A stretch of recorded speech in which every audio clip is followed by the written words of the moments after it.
Welcome, and thank you for tuning in to the Sunday services at Center for Spiritual Living, Denver. We are a loving and prospering community in the heart of Denver and online. We now conduct hybrid services at the historic Grant Avenue Community Center and Sacred Place, located at 216 South Grant Street, Denver, Colorado.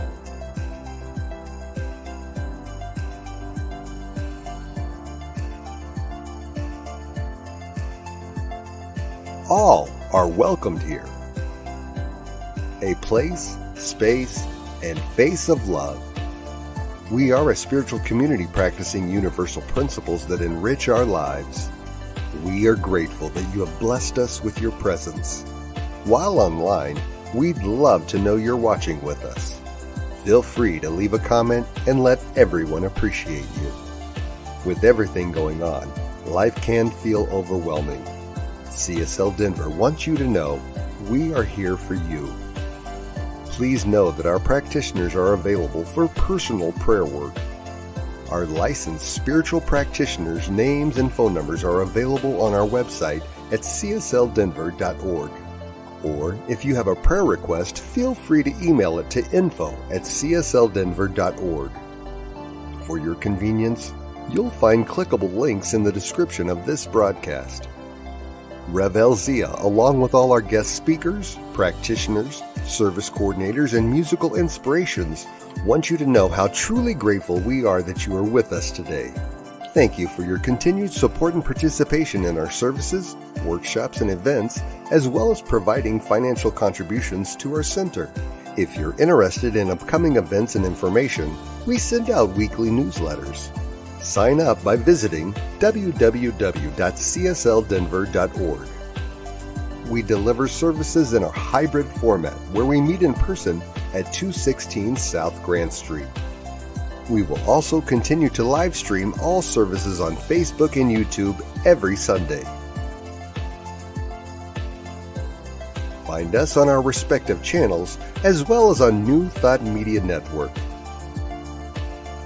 Again, thank you for your precious attention. Now prepare for engaging enlightenment.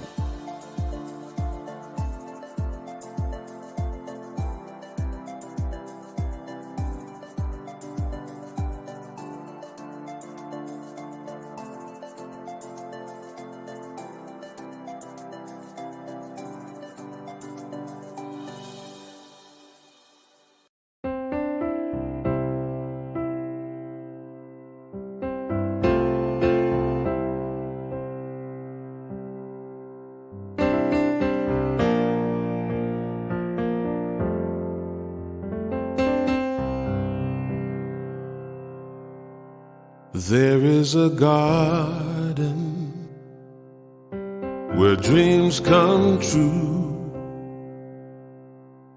a beautiful garden where God's grace blooms. There is a garden where everything grows, a beautiful garden where love is sown. And in this place of light and love, you can have anything that you're dreaming of. There is a garden where dreams come true, a beautiful garden. That garden is you.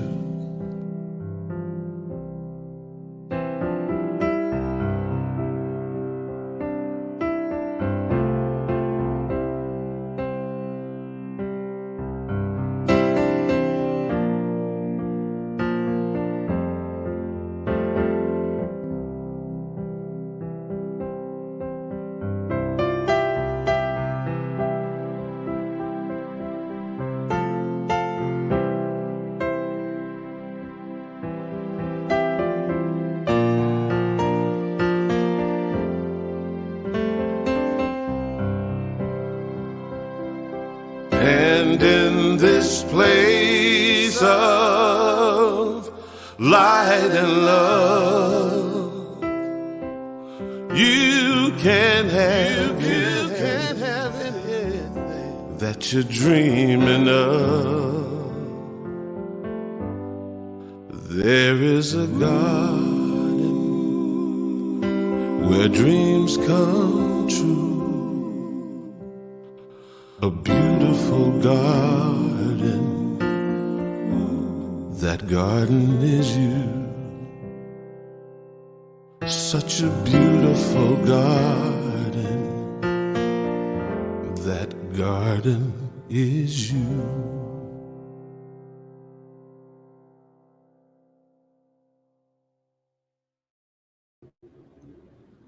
Good morning. I'm Tim Hancock. I'm a practitioner, Center for Spiritual Living, Denver, and I welcome you all. And I invite you to please close your eyes for the invocation. As we move into the consciousness and presence of the One Divine, that Spirit that is in, through, and around each and every one of us, we know that we are truly blessed. We know we are blessed with our health, with our wealth, and with all that God has.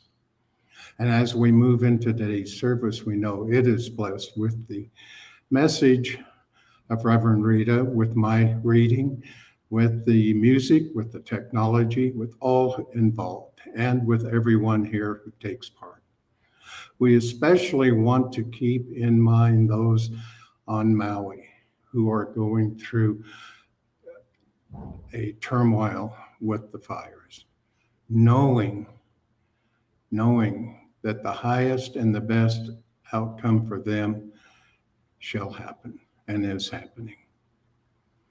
So as we move into today's service, we just give extreme gratitude for our well-being, for our love, for our companionship with those around us. And we just simply know that all is good for all is God. And so it is. And for our reading this morning, Deepak Chopra says, always go with your passion. Never ask yourself if it's realistic or not. Find a place inside yourself where nothing is impossible. Passion is defined as an intense driving conviction. It's a powerful feeling of enthusiasm towards something or someone. Passion is the feeling that nothing else exists. It's loving yourself as if you were a rainbow with gold at both ends. Passion gives you a reason to keep learning and working towards your mastery. It brings the opportunity for new experiences and new adventures. Passionate people live their lives fully, making the most of every moment. What do you feel passionate about? Ask yourself, is there something I already love doing? Is there someone I love consistently? What gives you that feeling of excitement whenever you think about it? What gets you out of bed early in the morning? Passion is what makes you willing to take risks, keeps you focused and optimistic. Passion gives you something in common with other people, which fosters social bonds. When I train people to be teachers, I always tell them that the first requirement of being a good teacher is to be passionate about the subject. This also works for anything else in life.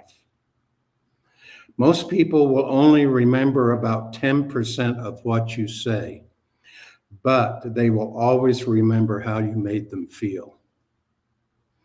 This feeling comes from your passion. Your enthusiasm about the things you love acts like a magnet, attracting people to you. Passion gives you purpose. We all choose to do things because we enjoy doing them, because they make us feel good. Passion is the emotional drive to do these things. It's the emotional spark that gets you moving forward with what you want to create for your life. It's the force that drives you forward. It energizes you, gives you focus and the willpower to overcome distractions, obstacles, and frustrations. Passion is the compelling emotions behind your dreams, and you're never too old or too young to set a new goal or dream a new dream. Steve Jobs, the founder of Apple, was a very passionate person who told us the only way to do great work is to love what you do. If you haven't found it yet, keep looking. Don't settle. As with all matters of the heart, you'll know it when you find it. And from our founder, Ernest Holmes, in that same light, however, little different, limitation is not in principle nor in law, but is only in the individual use of the way we make of principle. We cannot demonstrate beyond our ability to provide a mental equivalent of our desires.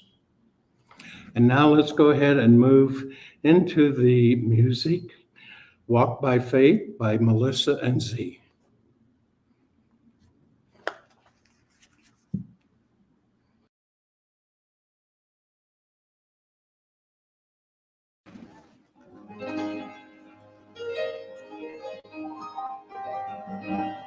No matter where your journey's starting from,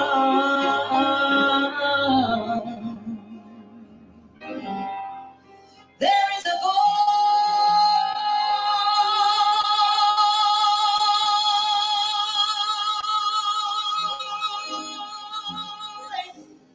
calling you.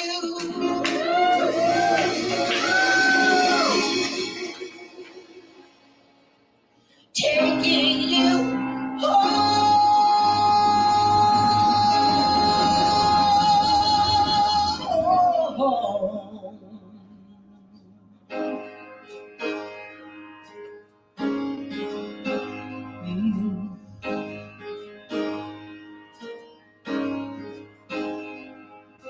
True story.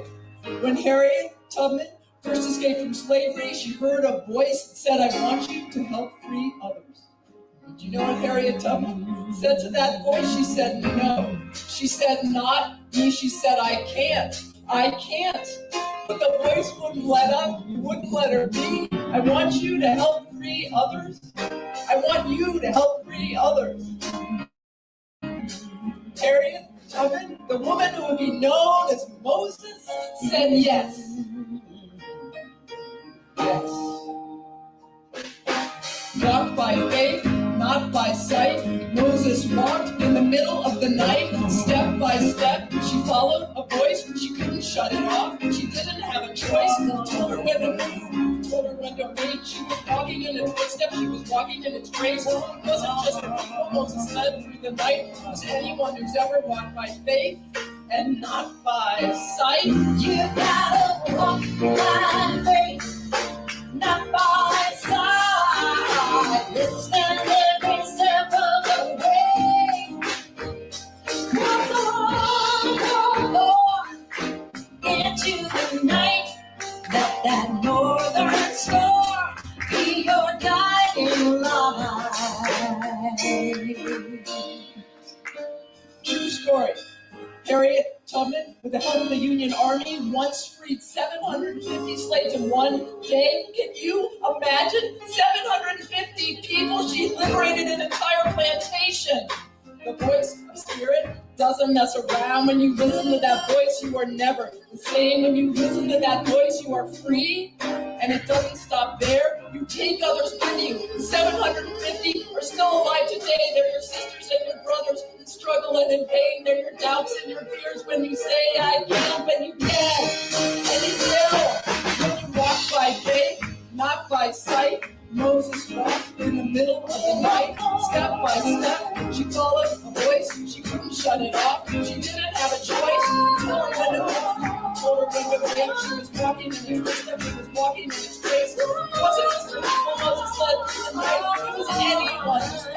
walk by faith and not by sight. You gotta walk by faith, not by sight. Let's stand every step of the way. Walk on into the night. Let that northern star be your guiding light.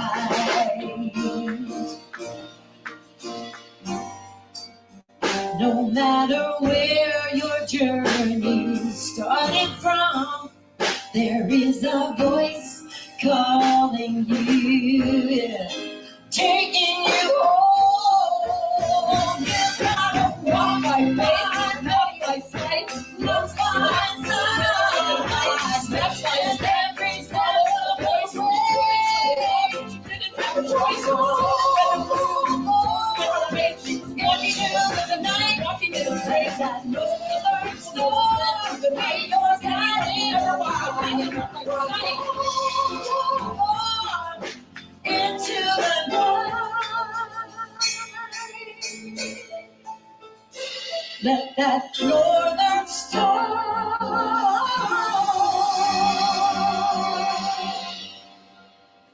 be your guide. It wasn't just for people Moses led through the night. It was anyone who's ever walked by faith and not by sight.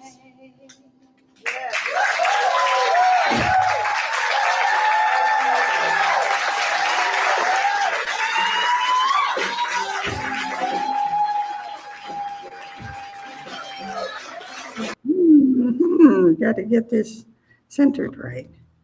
Well, that was passion. Appreciate that very much. Oh, so your theme for August was My Passion, My Purpose. And today's title is Igniting Your Passion with Purpose. And this could be a really, really short talk because everything I know about that to be true is that passion is ignited from within, and purpose is the outward expression of that. And that's it. How you get it, how it finds you, how you find it is everyone's individual journey. There aren't formulas, anyone that tells you they know how to do that. Maybe they do. Probably they don't. So I thought what we do today is just create a story together, because our passion really is the story of our life. And we have to be in the story and willing to live it and let it inform us and guide us, frustrate us, anger us. And in that, we find our passion and its expression. So I thought we would today create a story together. And so there is no script. As we all know, there are no script writers. They're all on strike, which is appropriate. So we can start with, the very beginning, the story as old as time, long ago and far away in a garden. We are going to work on some parables and some comparisons today. In the garden, we're Adam and Eve, and the beginning of duality, which could be the beginning of our story. So we know that, there was an apple eaten and there became knowledge of good and evil. But as with the way some parts of our stories may go, Adam blamed it on Eve. She gave it to him. She made him do it. Eve blamed it on the serpent who tempted her and gave her the apple. And the serpent, which is eternal life and renewal, kind of went, it's an apple. So Adam and Eve were the same before and after. The only difference was they now had experienced a separation from the oneness and the bliss they had always known. So if we're going to create a story, we need a theme. And I thought for a theme, some of the older, better known ones are maybe easier to relate to. So we need a theme, and the theme or the motif or pattern, we're going to work with the parable of the lost son or daughter, whoever that may be. We need a producer, and our producer, as we always know, is our source, is the principle of love and law, and that produces the outcome, the outpicturing of passion. It helps ignite our own understanding of where our passion is. We need a director, so we're going to have two. The director keeps the theme on track and inputs important information when that comes along. So we have two appropriate directors. And Diego, if you can do our director 1, which is Yoda, is always the beginning of anything in a story. Do or do not do. There is no try. So we either live our lives and we're creating a story, or we don't live our lives and we're creating a different story, but either way, it's a choice. And then we have our own guru, our own Yoda, and that's Ernest Holmes. And I tend to agree with people who think in his old pictures and his ears, he looks something like Yoda. But he tells us all the power of the universe is with you. Feel it, know it, and then act as though it were true. And we do that. So that's their direction. That's how this story is supposed to unfold. And then we need, of course, a cast. In any story, whether you're reading it in a book, you're watching a movie or whatever, if it's a really good and compelling story, the cast, the characters are very well developed. They have their complexities, their intricacies of action that sometimes you start out just loving them and they kind of fall apart, as things go on. Sometimes the reverse is true. Someone that maybe seemed more repulsive than compelling turns out to be so endearing.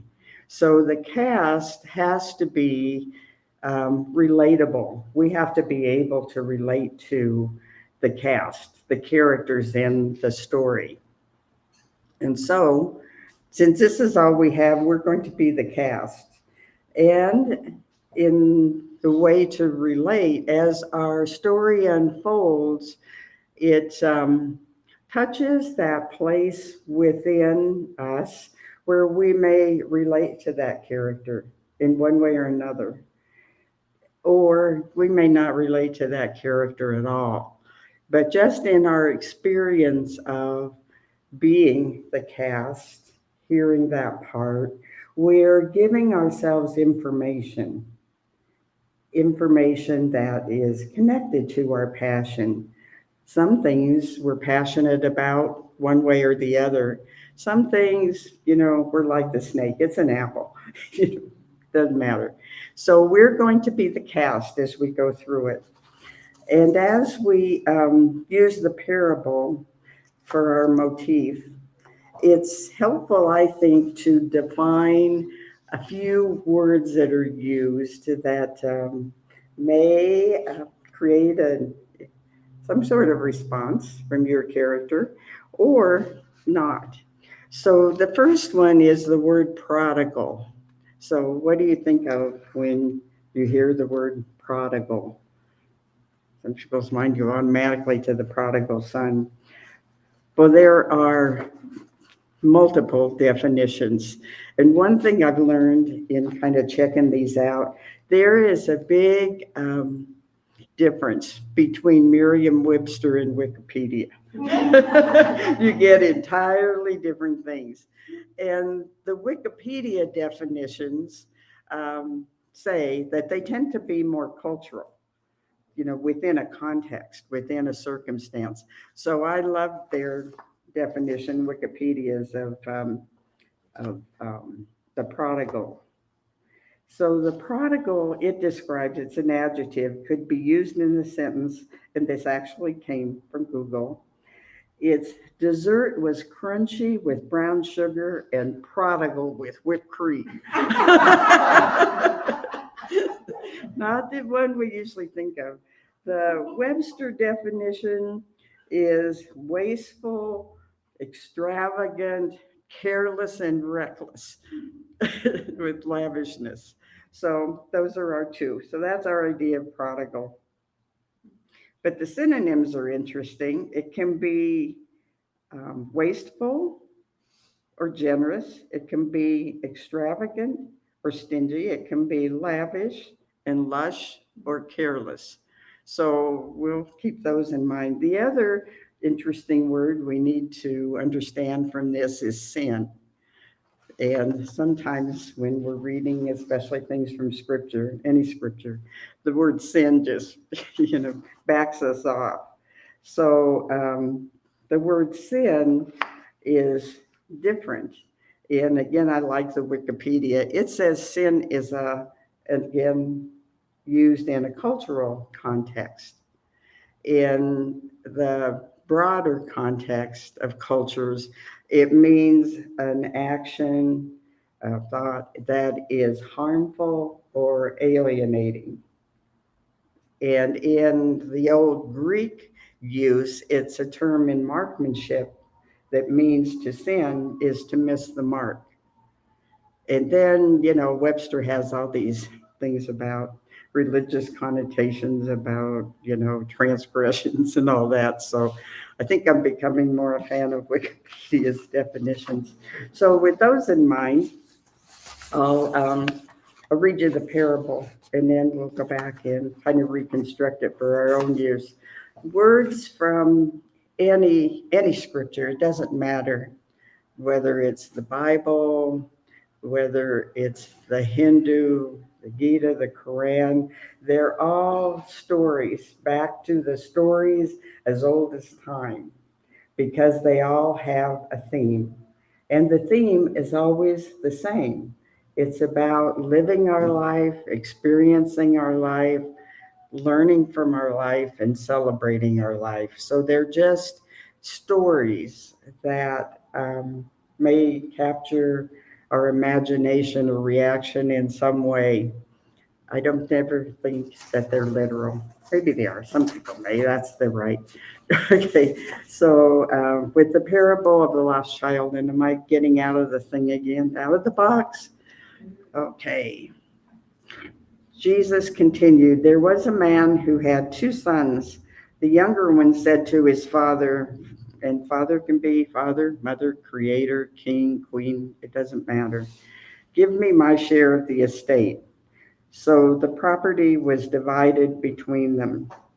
Not long after that, the younger son got together all he had and set out for a distant country, and there squandered his wealth in wild living. And after he had spent everything, there was a severe famine in that whole country, and he began to be in need. So he went and hired himself out to a citizen of that country, who sent him to his fields to feed the pigs. He longed to fill his stomach with the pods that the pigs were eating, but no one gave him anything. And so when you think about, that experience, and again, we have to find a cast somewhere. Have any of us ever gathered up our wealth and set out just for adventure, found we squandered it away, on extravagance with people, experiences, food, and we probably dined with some swine, even though he didn't have enough to do that. So that was his experience. He had the urge and the idea, and he did have the do or do not. So he set out. And when he came to his senses, he said, how many of my father's hired servants have food to spare, and here am I starving to death? I will set out and go back to my father and say to him, Father, I have sinned against heaven and against you. I am no longer worthy to be called your son. Make me like one of your hired servants. So he got up and went back to his father. So if we remember that the definition of sin is simply something that's harmful or alienating or misses the mark, what he had alienated himself from was his source, his spirit, the God within him that is everything and provides everything, thinking that it was his to do. And he squandered everything. But that's an experience. And returning, it isn't like, sometimes it sounds like, like in judgment or pitying, take me back, I've sinned or whatever. It isn't said in that context. It's a humbleness. So I come back humbled from the journey I took, and I want to re-enter the kingdom, which we can do, at any time. So if we look at the time he spent in that part of his journey before he returned, then that's one part of his. And as he went through those experiences, and see if any of your cast can relate to this character. Some of mine can, probably to everyone. His experience was this one of igniting our passion. Sometimes we know what we don't want when we see it or experience it. And in that way, we know what we do want. But if we had just been asked, what do we want? We don't know. It's like if you ask me what my passion is, I don't know. It just, it comes along, it captivates, and it goes on. So while he was still a long way off, his father saw him and was filled with compassion for him and ran to his son and threw his arms around him and kissed him. And so it's that returning, it's that anchoring the father character in this, which could be the creator, it could be, any representation to us that is of the source, the supply, the comfort, the guidance, embraced him because he had taken the journey and he was home and he made it back alive. And that's a good thing. So remembering the definition of prodigy, it was time for a party, lavish, luscious, extravagant. But when his son said to him, I've sinned against heaven and you, I'm no longer worthy to be called your son, it's simply an act of being accountable, of recognizing. The adventure was one thing, the returning was another, and it's a wiser, more loving embrace. So the father said to his servants, be quick, bring the best robe and put him on him, put a ring on his finger and sandals on his feet. Bring the fattened calf and kill it. Let's have a feast and celebrate. For this son of mine was dead and is alive again. He was lost and is found. And so they began to celebrate. It's that truth, that state of non-judgment, of acceptance, that we're loved for who we are, not what we do. And with the act of being accountable and humbled, and the other being grateful at the return, there's an elevated sense to the experience of life. And of course, a good party.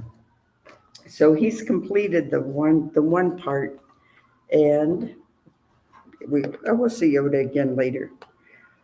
Okay, meanwhile, the other prodigal, do you remember the other prodigal? Meanwhile, the other son, the older son, was in the field, and when he came near the house, he heard music and dancing. So he called one of the servants and asked him what was going on.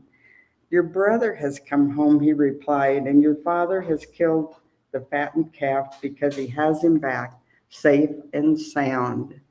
Okay, who thinks they can relate to the older brother? So again, if we want to have Diego, if we want to have our two Yodas, now we're at another choice point. This one is for the older son. Do or do not do. There is no try. We're always at a choice point. We think of the try too sometimes when I say I'll try to make it, the likelihood is I won't. But I haven't said, I do or I don't do. And that's the same in the choices we make. We've made an actual choice. Do or don't do. There is no try. So the older son decided he hadn't done anything. So his choice is still to not do. And then we have always our second Yoda.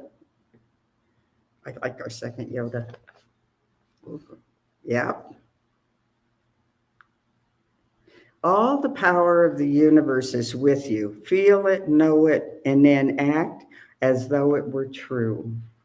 That is the wisdom from the director and the absolute truth. But the older son, in his character, answered the father. The older brother was angry and refused to go in the house. So his father went out and found him and pleaded with him. But he answered his father, "Look, at all these years I've been slaving for you and never disobeyed your orders. Yet you never gave me even a young goat so I could celebrate with my friends. But when this son of yours who squandered your property and been with prostitutes comes home, you killed the fatted calf for him."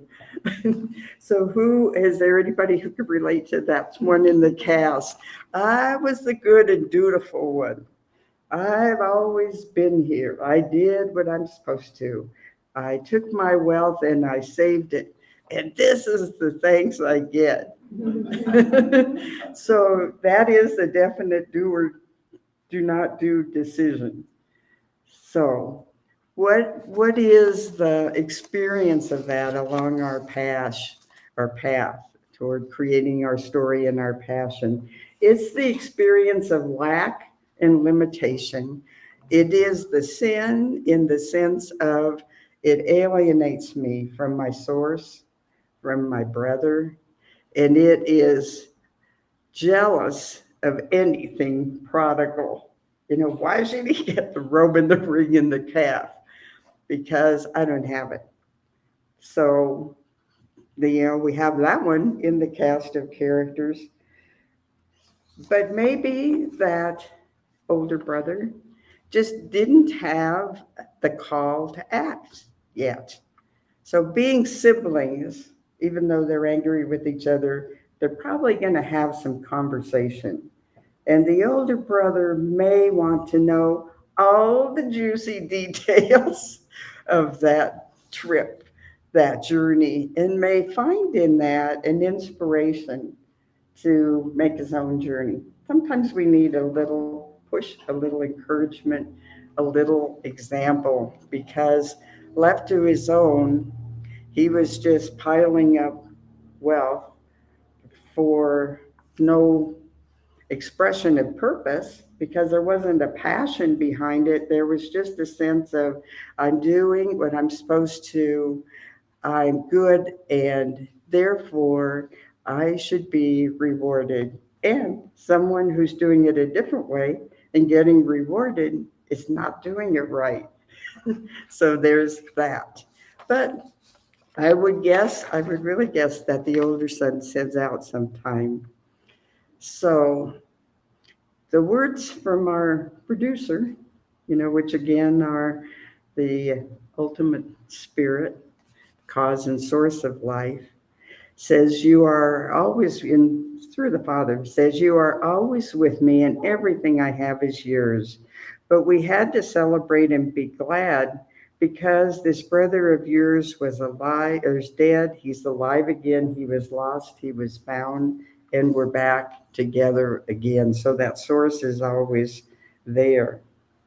So like everything, the definitions that we started with, everything is about point of view and circumstance.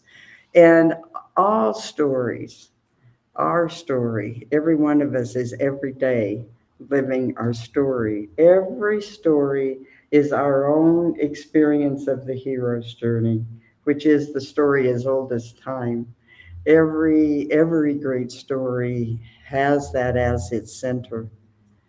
You know, whether it's the Star Wars series, whether you start out on your journey through a wardrobe, through a shipwreck, through outer space, we have to be out in life. Sometimes something has to cast us out of our lethargy, out of our decision not to. And then we get going. And everything along the way is part of a lesson, a gift, an experience. And we touch people, nature, many things in that, and we never know the exchange that's taking place between our stories. But we're always writing our own story from our own point of view, from the circumstances we have, and we're always aware of, you know, our two great directors, Dr. Yoda, who says, you know, it's do or do not do, which is a decision. There is no try. When we try to entertain the space of doing nothing, what we find is we can't do it. We can't do it. We either become depressed or resentful or angry, but we can't stay where we are. We just can't. So we have to do something. So we either decide to set out on the journey or we decide to sit it out. And if we decide to sit it out, since it's a never ongoing story, next month, next whenever, we might decide to go in, but we're always in a point of choice. And so we're writing our own story. And the greatest part to me of the hero's journey, any journey, is always coming home, always coming back to our true self and feeling that we're home, that we're really who we are. And in that, there is a passion just for being, that each of us is absolutely unique, that there are no mistakes we can be punished for in this journey. There are opportunities we can miss and maybe we'd start to regret, but they'll always come around again because the supply is limitless. So I think Ernest Holmes' greatest quote is, it's not on the slide. It's probably the only one I should have put on the slide. And it is, and now, and then we'll just close with that and do the prayer. But Ernest Holmes wrote, "Seek to make your work a prayer, your believing an act, your living an art. It is then that the object of your faith will be made visible to you. It is then that you shall kiss the lips of your desire." And I love that. It's my very favorite quote. And I think it's, you know, a little part of the character of Ernest Holmes that we don't so often see, the romantic and the poet. That is also part of his great wisdom. So we've taken that journey. Maybe you found some people in the cast you can relate to. Maybe some you liked, maybe some you didn't like, maybe some you'd want to be maybe entertaining one of these days. But the whole point is that this journey that we're on doesn't have a start and an end. Our passion can't be found because it's not lost. We can't find our purpose because it only comes through the overflow, the express of our passion. So what we can be passionate about is being alive, you know, having the resources we do, spiritual, material, and having the curiosity to hold ourselves not in judgment, not in combination, but curious. You know, like every turn in an adventure, that's odd. You know, who'd have thought that? But to be engaged, and that is, to me, what really is the only way to know passion and its purpose. and to know what I know from my own experience, it changes all the time. Something you were passionate about or I was passionate about last year has no interest for me anymore. Something I hadn't thought of is all of a sudden just all consuming. But that is the journey we take in life. So with that, in our prayer, we're just grateful to be alive, not just in the body, physically alive, but recognizing the magnificence of being an expression of our Creator in this world at this time, just for us. And that our life is ours to make choices. And our choices inform us. Sometimes delight us, sometimes send us deeper. But just the gift of being alive is the greatest gift ever given. We treasure that. And in our heart's desire, it is that every person have that same realization, and the realization that we're all connected. People, the environment, our ideas, and that it's all part of the one, the inexhaustible love, beauty, and grace of God. And so we are just grateful. And so it is. So it is. So I better should get out of the way. Thank you, Reverend Rita. Love it. Love your passion. Love your talk when you do that. And now it's time for our offertory. And we are so grateful. I think I'll do something. No, I won't. We are so grateful. There we are. And blessed for everyone's support at CSL Denver, whether it's in your time, treasure, or talent, and especially during this time of change.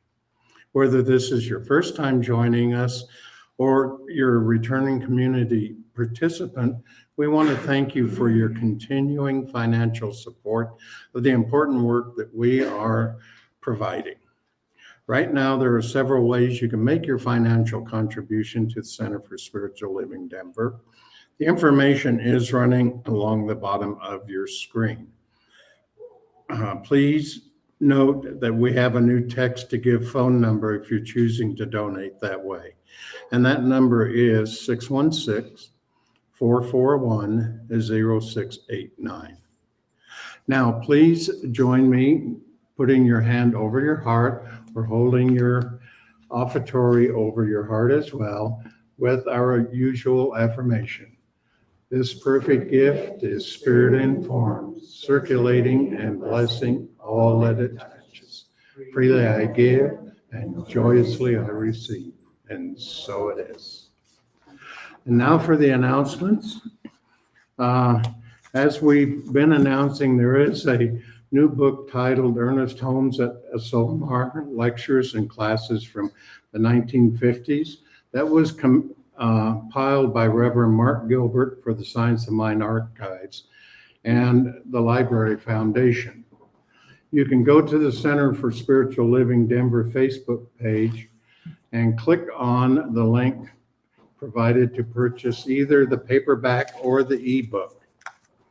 The book is available also on Amazon, or you can shop csl.org to pick up the book.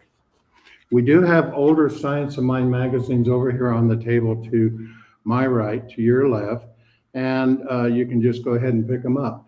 If you would like, take it home and read it. We also have the current issue of Science of Mind magazine available for sale for $4. That's $1 cheaper than what you're going to buy it at the newsstand. So go ahead and pick one of those up. If you would like to hear some good news of the world to affirm the good news in the world, we have a link on our Facebook page called And Now the Good News. This program is put together by New Thought Media Network and airs on Friday at 5 p.m. Mountain Time. And you can watch these anytime during the week.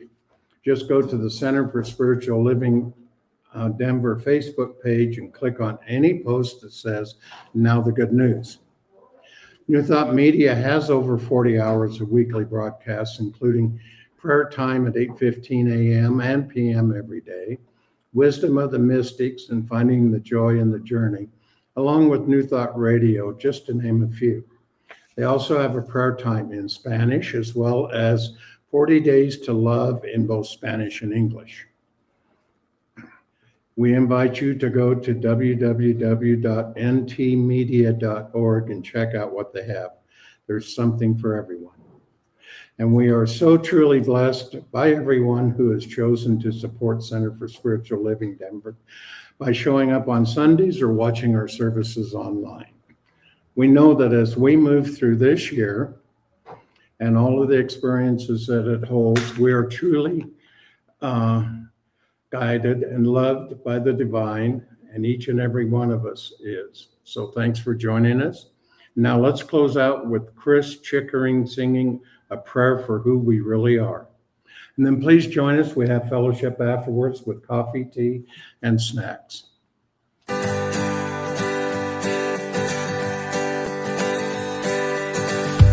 This is a prayer for the love within us. This is a prayer to release our hearts. This is a prayer that we carry with us. This is a prayer for who we really are.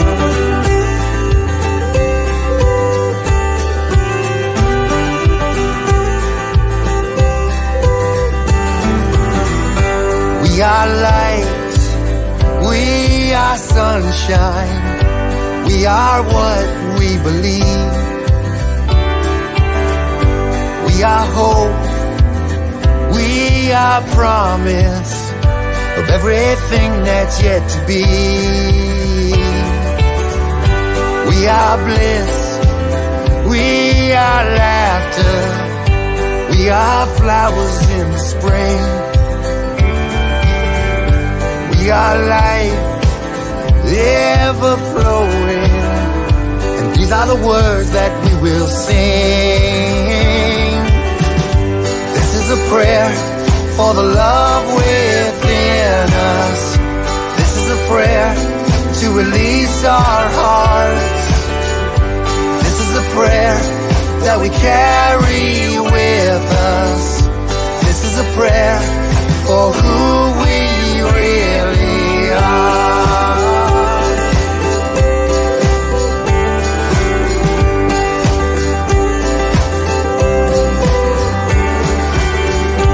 We are strong, we are fearless, we find the comfort in our souls.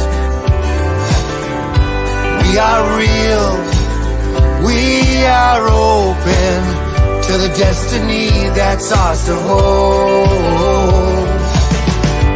This is a prayer for the love within us. This is a prayer to release our hearts.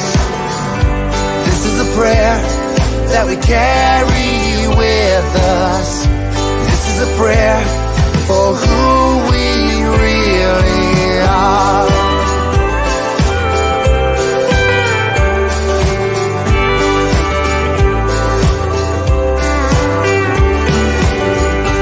We are here, we are present in every moment that we breathe. We are peace, we are freedom, and this is a song for you and me. Yeah, this is a prayer for the love within us. This is a prayer to release our hearts. This is a prayer that we carry with us. This is a prayer for who we really. This is a prayer for the love within us. This is a prayer to release our hearts. This is a prayer that we carry with us.